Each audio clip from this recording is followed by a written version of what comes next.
Hola amigos, ¿cómo están? Un gusto saludarlos.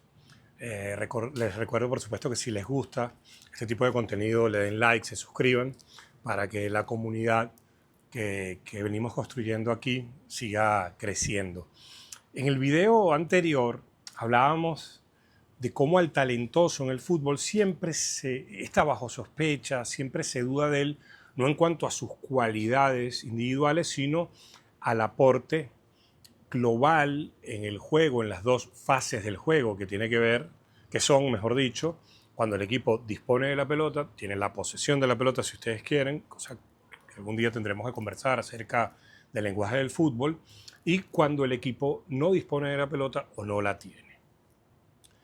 Hace un tiempo tuve, bueno, ya han sido varias ocasiones, pero en el canal he publicado dos conversaciones con el profesor Fernando Signorini.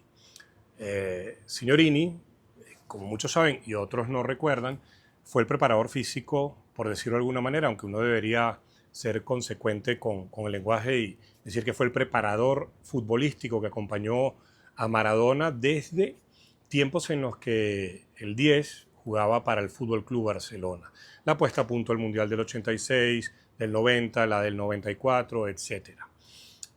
Y Fernando Signorini, que ha sido siempre un gran cuestionador de ciertos conceptos que tenemos en el fútbol, y uno agradece que así sea, porque cuando uno escucha tipos de ese nivel cuestionar, a uno no le queda más que ser curioso e indagar.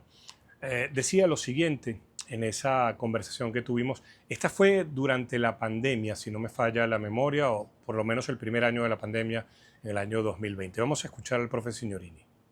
Hay que darse cuenta de que cualquier prueba atlética, yo al menos no conozco ninguna, y he estado mirando bastante de los Juegos Olímpicos, en que, por ejemplo, se corra para atrás, ni se corra de costado, ni se gire, se caiga, se empuje.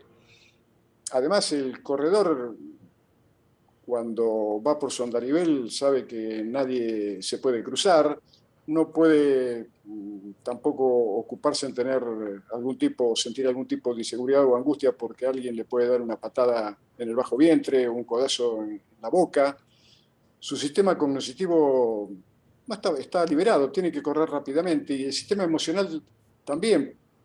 Y lo que dice el profe Signorini es muy importante, pero no solamente para que entendamos las particularidades de este juego llamado fútbol, porque si nosotros, no solamente en los deportes individuales, que es una cuestión que también tenemos que mencionar, porque la preparación futbolística durante muchas décadas fue tomada de deportes individuales y fue trasladada al fútbol, cosa que era un sinsentido. Es muy interesante escucharlo porque cuando equivocadamente se habla del fútbol moderno o del fútbol del futuro, esas tonterías que no hacen más que rellenar espacios, porque no conocen la historia, era algo que conversábamos el día de ayer sobre lo que fue el fútbol inglés cuando nació y obviamente tiene mucho que ver con el presente. Cuando te hablan de futbolistas fuertes, rápidos, no nos dicen en función a qué. Nosotros entendemos, o mejor dicho, concluimos, bueno, sí, en función de lo que quiere jugar el equipo. Y entonces medimos la velocidad del futbolista o medimos los duelos ganados por el jugador en determinados, de manera individual. Esto es un error. Esto es como la recuperación de la pelota. Si yo recupero la pelota y no la paso bien, no estoy recuperando, estoy interrumpiendo. Pues bien, el futbolista fuerte, el futbolista que es rápido, que puede desarrollar altas velocidades en carrera, o aquello que hoy en día se tiene muy en consideración, que es la máxima intensidad, no lo estamos midiendo, o por lo menos no de manera mediática, en cuanto a lo que necesita el equipo en ese momento. Porque pongamos este ejemplo. Veamos a la selección de Venezuela y supongamos que Salomón Rondón pierde la pelota en un ataque, en un avance hacia campo contrario y sale disparado, no sé, el Brujo Martínez, a tratar de acosar y de presionar a ese jugador que le quitó la pelota a Salomón Rondón. Pero de repente, ese esfuerzo del Brujo Martínez, que se va a ver en todas las estadísticas, en todo, por supuesto, en todos los datos, esfuerzos a máxima intensidad, recorridos a máxima intensidad, no tienen que ver con lo que necesita el equipo en ese momento. Porque quizá esa carrera a máxima velocidad en búsqueda de un objetivo no es más que un intento individual que está desorganizando aquello que le funciona al equipo. Entonces y ojo, estoy poniendo un caso hipotético, por favor, que no se lleve a vamos a buscar que el brujo se equivocó o que el Salomón la perdió y no. No, estoy hablando de un caso hipotético y por supuesto referido a la selección venezolana. Una de las cosas interesantes de observar en el fútbol es con qué jugadores cuenta el entrenador y qué intenta el entrenador a partir de esos jugadores. Sin futbolistas no hay táctica, porque la táctica es el futbolista. Entonces, observemos que en las particularidades del fútbol, esas que mencionaba Signorini, de que a diferencia del atletismo, por ejemplo, de la natación, del tenis, del mismo béisbol, y paremos de contar otras disciplinas deportivas, el futbolista está en permanente roce, choque, contacto, oposición con el oponente.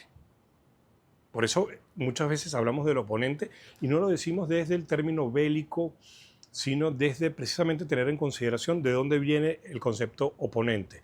Es alguien que se opone, por ende, oposición. Y que además es un deporte de contacto. Y al ser un deporte de contacto en el que cualquier roce, cualquier intercambio físico no tiene por qué ser infracción, esto limita esos datos. Pero además no olvidemos eso que también dice el profe Signorini. El futbolista a veces tiene que correr hacia los costados. El futbolista a veces tiene que saltar, tiene que detener su avance e ir hacia atrás. Y en todo esto está teniendo en consideración en su proceso consciente e inconsciente que alrededor suyo hay rivales, hay compañeros y que todo se hace en función de algo que se mueve permanentemente, que es la pelota. Por eso el fútbol es tan rico para analizar, tan difícil de comprender. Y cuando digo difícil de comprender, no estoy diciendo que yo lo haga. No, todos estamos... ¿Por qué? Porque todos estamos en permanente estudio, en permanente observación de qué es lo que pasa. Porque además no hay dos escenarios exactamente idénticos. Entonces, cuando hablemos de la preparación del futbolista y cuando veamos estas fotos de gimnasio, por ejemplo, entendamos que, claro que eso es beneficio. Eso es beneficioso para el jugador.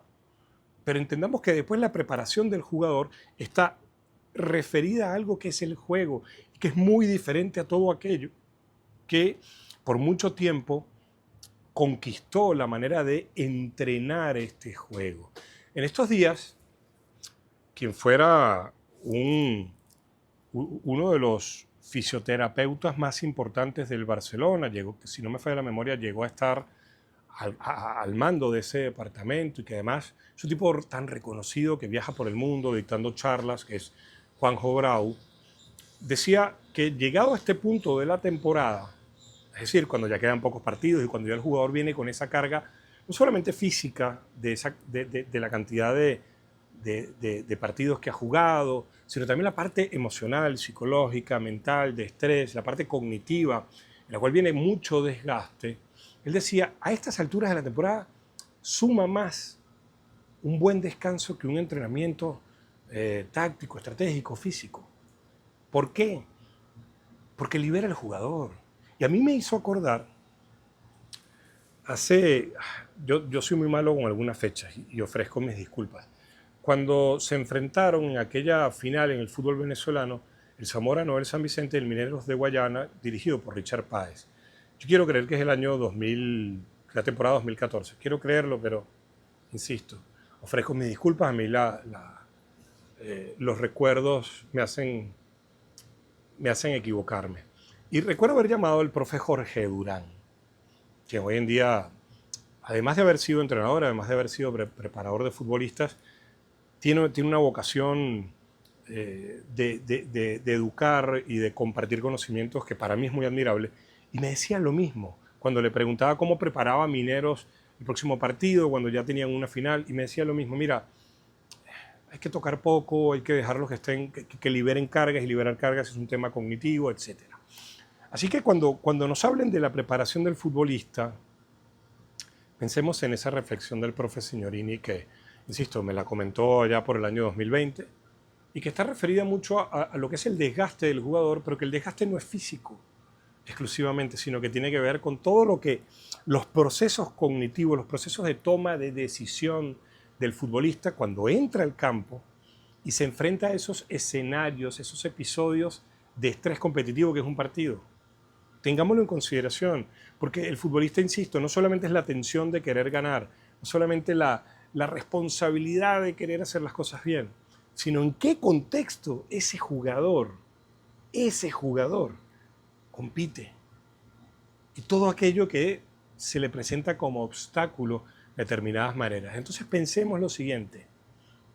Cuando hablamos de velocidad, cuando hablamos de resistencia, cuando hablamos de fuerza, ¿en función de qué? En función de lo que juega el equipo, del episodio, de los rivales. Perfecto. Entonces eso cambia en todo momento. Entrenar gimnasio beneficia al jugador. Por supuesto, la prevención de las lesiones, el fortalecimiento de sus músculos, sus ligamentos, etc. Pero todo aquello que medimos, o que no medimos, que nos entregan a través de grandes datos, tenemos nosotros que contextualizarlo. Y yo no hablo de los entrenadores, ni de los preparadores, ni del oficio, no, hablamos de nosotros, los observadores. Los entrenadores, ¿quién soy yo para darle consejo a un entrenador, a un preparador, a un fisio, a un segundo entrenador? Esto es entre nosotros, los que nos gusta el fútbol y los que queremos observar y conocer un poquito más de este extraordinario juego que el maestro Paco Seirulo, de una manera muy acertada, define como el juego de juegos. Gracias por estar, gracias por suscribirse, gracias por darle like, por haber llegado a este momento y seguiremos intentando construir esta comunidad. Muchas gracias.